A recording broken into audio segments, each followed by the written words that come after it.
Here we are for Saturday's racing from Newbury Park and the Curragh, with the weather set fair and some decent group races on a busy day.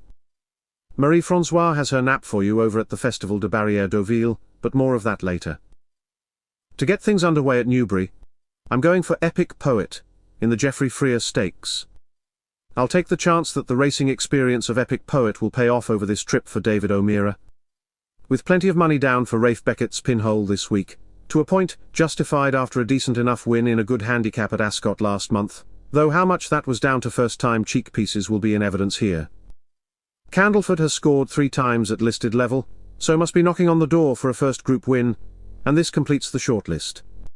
Epic Poet to be back to his best over this trip and score ahead of Candleford and Pinhole. And now, it's over to Marie-Francoise for her Saturday nap. Merci beaucoup, mon Mandarin, and salute les fonds de la course hippique. Of course, you are used to having me on a Sunday right through August, but I must give you the Pré-Guillaume d'Ornarno on Saturday as the Yulo nap. Oui, this is a very good race, the Pré-Guillaume d'Ornarno, and I am very excited by André Fabre's Qualificar, who I think you will remember from the Pré du Jockey Club at Chantilly. This Lope de Vega colt pushed Camille Pissarro very hard to the line in that Group 1 Classic, and this to me is a much lesser plate, so I will be supporting him with all my heart. Brian Meehan has sent over Rashabar, who is the one I will be looking out for, but to me he seems to be coming in as the runner-up, maybe too often. I think that Qualificar is the one to be winning this Group 2, with Rashabar making this a good race. Thank you, Mon Mandarin. It is back to you now. Not at all, Marie-Francoise. Always a pleasure to have your reports from across the channel. So, back at the Curragh, I think that Los Angeles is going to take the Royal Whip, and that's our next best.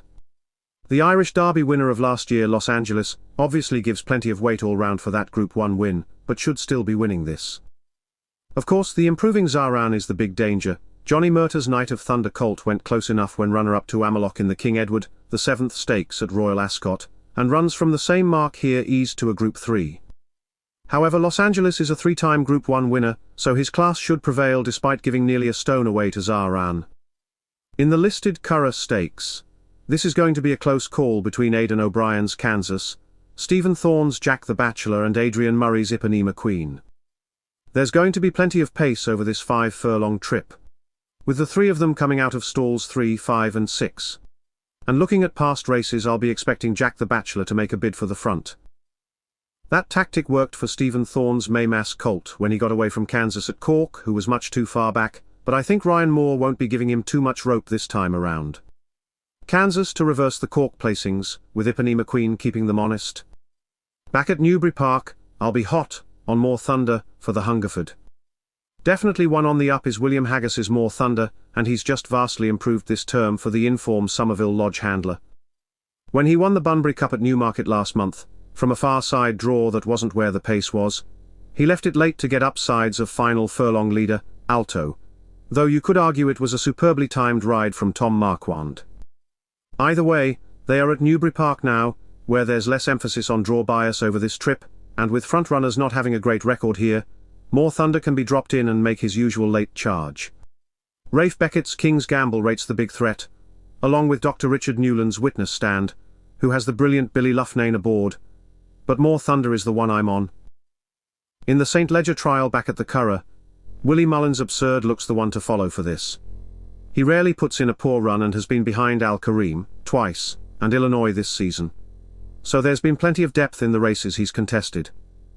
Puppet Master has been topping the anti-post markets this week, but needs to convince after an underwhelming showing in the Irish Derby last time out, and if he's not on a going day, Absurd looks a steal at around 2-1, while Joseph O'Brien's Uxmal looks mispriced in the markets to me. Absurd to make a mockery of his price, with Uxmal taken to make a race of it. Tempting for the reverse forecast at the prices I'm seeing on Friday.